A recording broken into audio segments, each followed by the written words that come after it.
Last year, the Philadelphia Eagles came close to winning the Super Bowl, but they didn't, because God hates them. Welcome to Shut Up Football. I'm Jeff Stoltzfus. That's Kevin. Today, we're talking about the Eagles' 2023 season. This channel is for fans of all teams, or the casual fan that just likes not safe for work dad jokes. But the Eagles are my team. That's right, I'm jersed up and ready to give you special insight into the birds. I'm even wearing glasses, so you know I'm smart.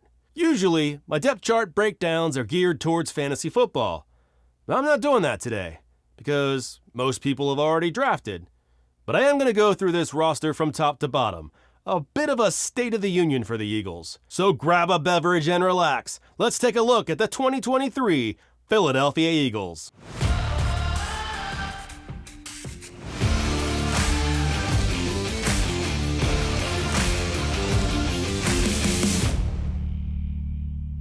This episode is sponsored by no one, because nobody knows who the fuck I am. So let's change that. Please subscribe to this YouTube channel and like the video. Click that little bell so you know when new videos come out. YouTube doesn't recommend my videos because I suck. And now it's time for Breakdown.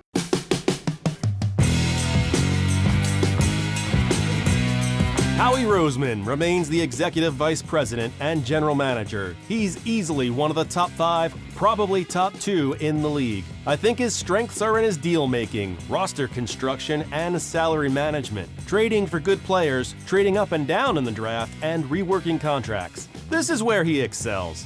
I think his weaknesses over the years have proven to be talent evaluation when drafting. Like when he drafted Jalen Reagor over Justin Jefferson, or J.J. Arcega-Whiteside over D.K. Metcalf, or Danny Watkins, or Marcus Smith, or Johnny Van Masterson. I made that last one up, but you get it. There have been a lot of misses. Ones that we didn't need hindsight on. They were head-scratchers when they happened. It's also fair to question how he values or doesn't value certain positions. I don't mind how he's handled the running back situation. The market is depressed and we have good backs on the roster at bargain prices. However, he's also shown little incentive to invest in the linebacker position.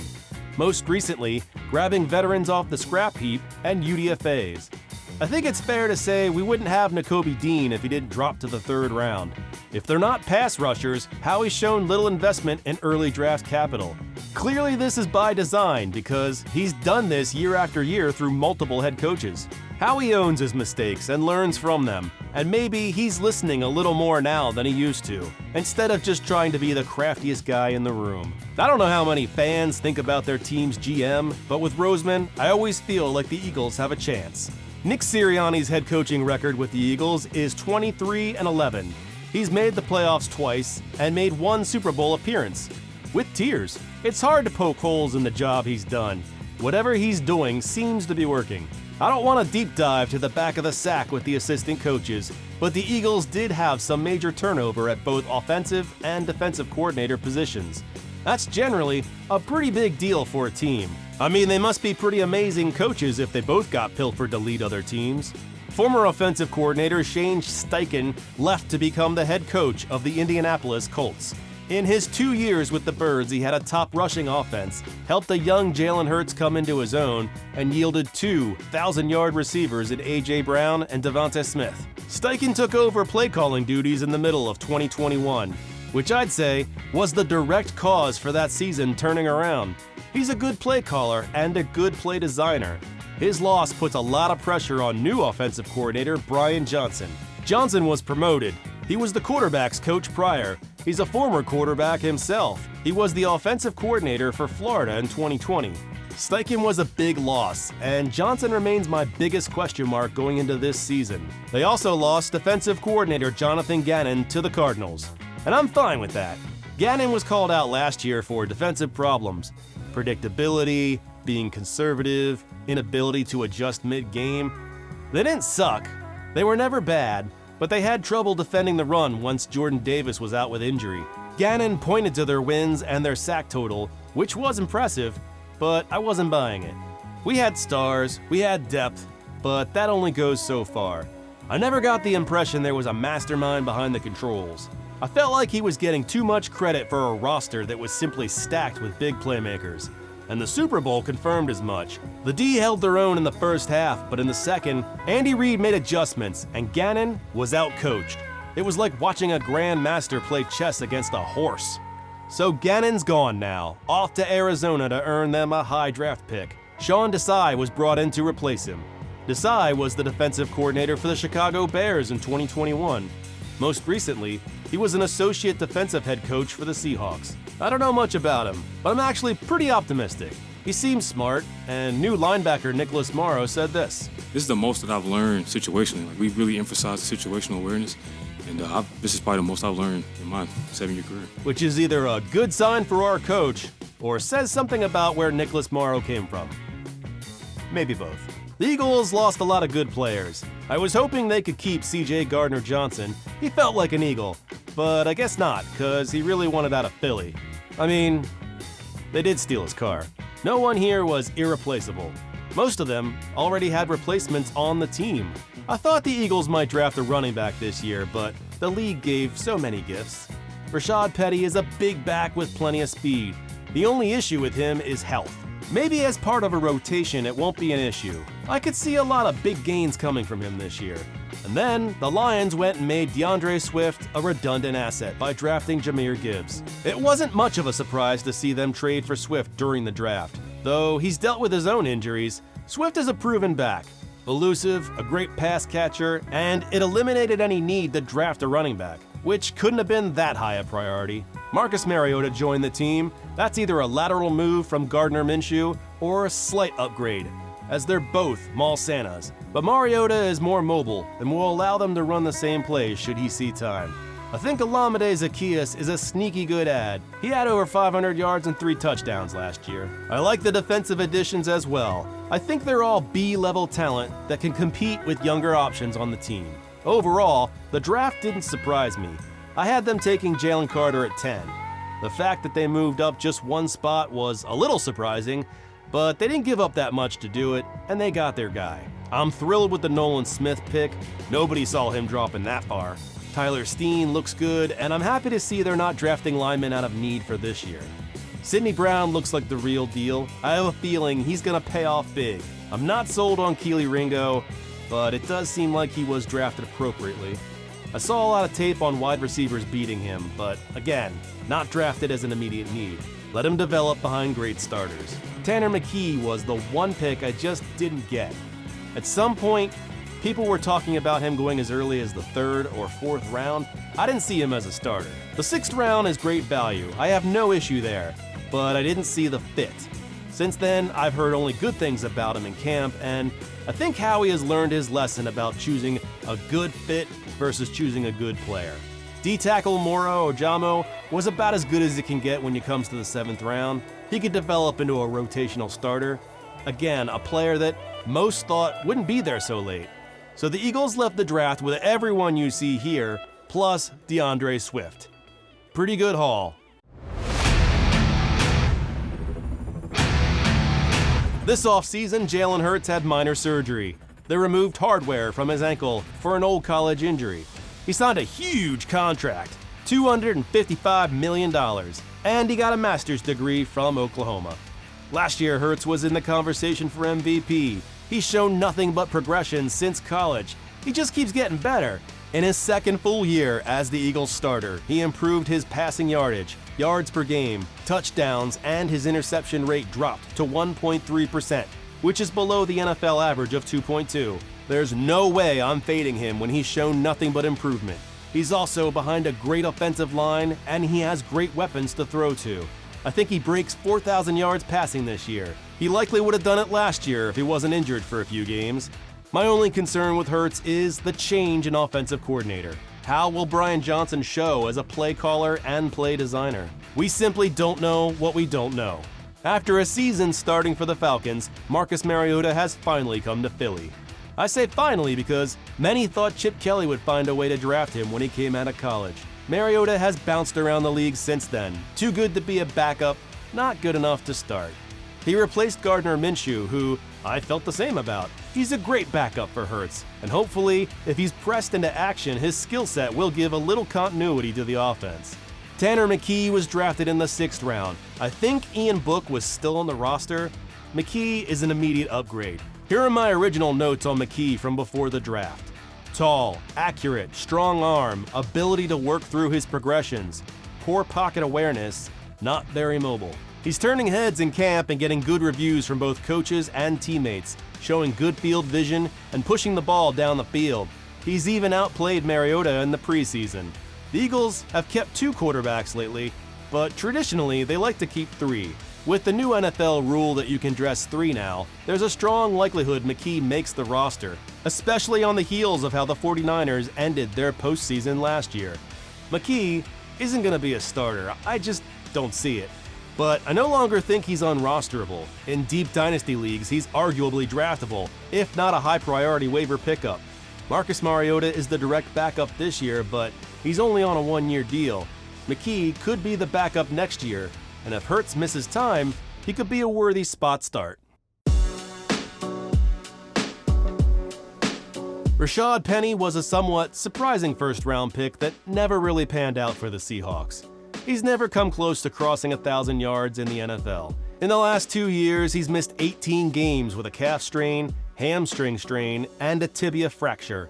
He's a big dude at 220, but he just can't stay healthy. And I have to wonder how much his speed has diminished at 27 after all those injuries. I don't expect him to be the lead back here, because I don't expect there to be one. Penny's a good change of pace guy. He's got the size to move the pile and the speed to break one long. I expect a small handful of big runs from him this year. Nothing consistent, nothing great for fantasy. For some reason, I keep getting Jay Ajayi vibes from him. Like the NFL Reaper is sitting on his shoulder going, "Give us what you have left." DeAndre Swift is only 24 years old. He's never had a 1,000-yard rushing season either. Although, he did have 1,000 all-purpose yards in 2021 because of 62 receptions. I expect a lot of receptions with the Eagles too. You want to get him in space. He's shifty and he can break ankles, including his own. In the last 3 years, he's missed 10 games for an ankle sprain, AC joint sprain, and a concussion. If he can stay healthy, I think he's the back to own, especially in a PPR league. Last year, I told fantasy managers to get out from under Kenny Gainwell. After Miles Sanders left, Gainwell's value got a boost, but I knew it wouldn't last long. Now that Gainwell's been joined by some notable vets, it's worth exploring again, because Gainwell isn't going away. I don't see a lot of receptions for him, but I think his rushing opportunities are on the rise. I think he'll be a large part of this backfield. In fact, this might be your best opportunity to both get him, use him, and then flip him by the end of the season, which I'd still advise you to do. I think it's inevitable they'll draft a running back next year. Roschon Johnson was drafted in the 4th round this year. If he had gone to the Birds, it would have crushed Gainwell's stock. With Swift and Penny on 1-year deals, that's a real possibility next year. Last year, Miles Sanders led the Eagles in rushing with a 56% share, followed by Hurts, Gainwell, and then Boston Scott. He looked good early in the season, but seemed to fade down the stretch. Maybe it was just the wear and tear of the season.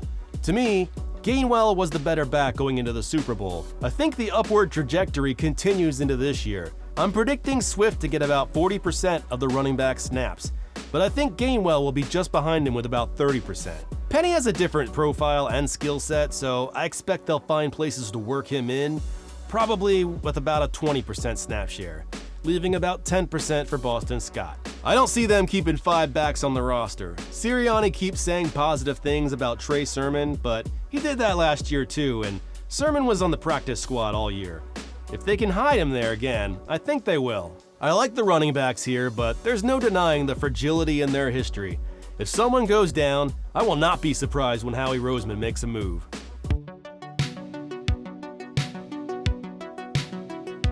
A.J. Brown had a career year with nearly 1,500 yards and 11 touchdowns.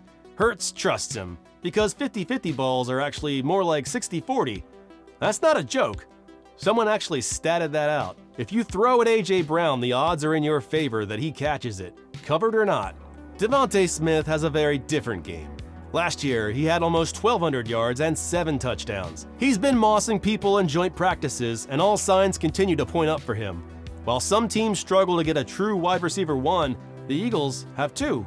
However, The depth chart gets shaky after that. Last year, Fast Batman, aka Quez Watkins, was inconsistent and disappointing. He played in all 17 games but only amassed 354 yards and 3 touchdowns off 33 receptions. But forget the stats, because there are 3 plays that stick in the cobwebs of my head when I think of Quez Watkins from last year. Monday Night Football, Week 10. Late in the fourth quarter, the Eagles were trailing, but Hurts took a deep shot to Watkins, who made the catch, but then immediately was stripped of the ball. It led the Eagles to their first loss of the season. Week 16 versus the Cowboys. Gardner Minshew was in for an injured Jalen Hurts when he threw what the announcers called a very catchable ball. Instead, it was wrestled away by the defender for an interception. Quez displayed the strength and tenacity of a snug turtleneck fresh out of the dryer. It's the second one that Watkins had wrestled away from him for an interception. The game was tied late in the fourth quarter, and we needed a win to secure home field advantage in the playoffs. Fight for that shit, Quez! Fight like your roster spot depends on it. The Super Bowl. Late in the third quarter, the Eagles were driving. Hurts lobbed one deep to Quez, and it hit him in the hands. He dropped it. All 3 of these moments came late in games. Quez fucked up, and they lost all 3 games. So early this offseason, the Birds brought in Olamide Zaccheaus. Last year, he had 533 yards and 3 touchdowns off 40 receptions. That was with Marcus Mariota and Desmond Ridder chucking the ball for the Falcons. The numbers aren't that impressive, but I saw a few of those games and remember thinking Zaccheaus was impressive. He's only 5'8", he's got some burst, kinda reminds me of Jamison Crowder. Don't get me wrong, I don't hate Quez Watkins. I just don't trust him. I think Zaccheaus should take over as their starting slot receiver this year. Quez would be better suited for deep ball work and 4 receiver sets. Maybe he can be Jugs Machine Batman. I'm not sure how many more receivers they'll carry after these 4. Britton Covey was their return man last year. I thought he was horrible most of the year, but there was some improvement there at the end. Tyree Cleveland was a good depth receiver, but now he's left with an injury.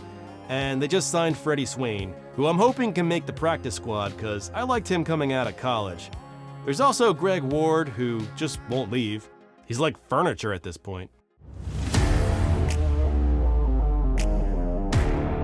In the past 4 years, Dallas Goedert has been just inside the top 10 for receptions at the position, averaging 53 per season, and just inside the top 5 for yardage, averaging about 650 yards per season. Goedert has been good for Philly.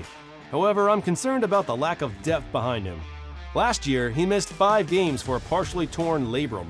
He was averaging 5.75 targets a game. Where did those targets go when he missed those 5 games?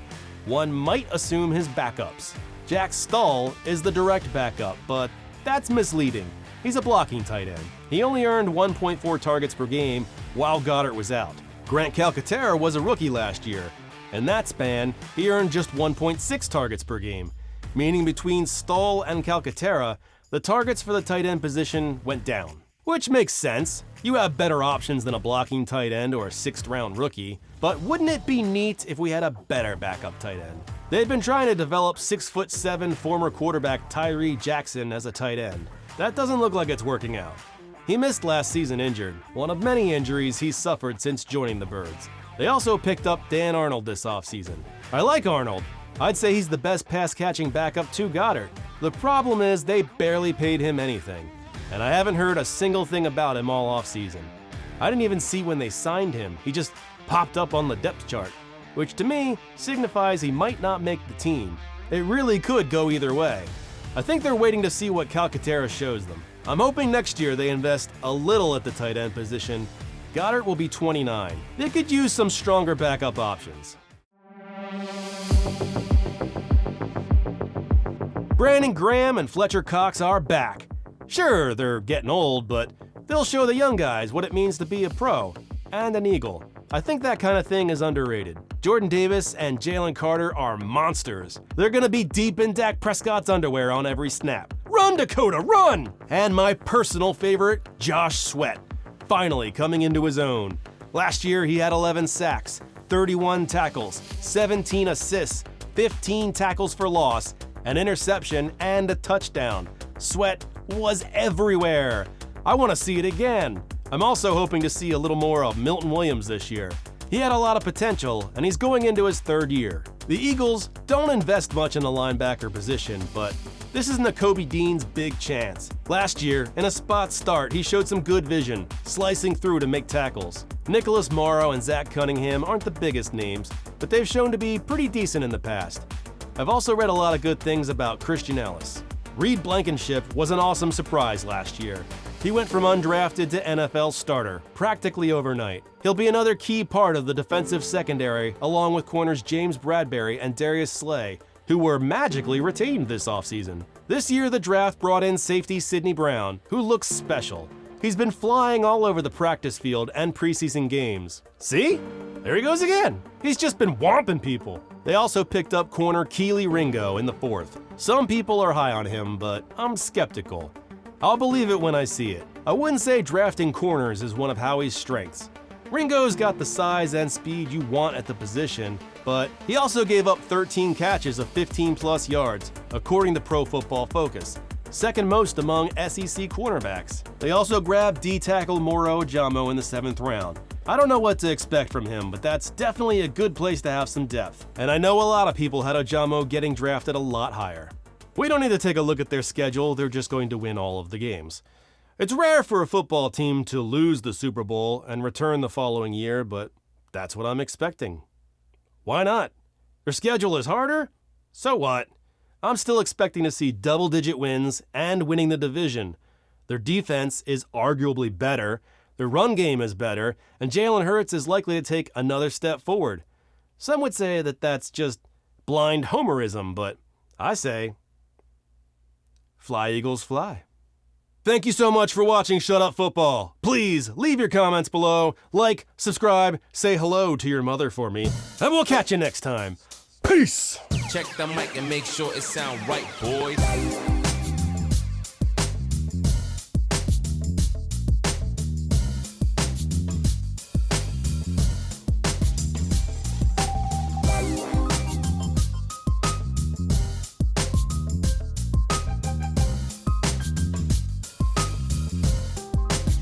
It sound right, boy. Jay Ajayi vibes. That's hard to say. Jay Ajayi vibes. Jay Ajayi vibes.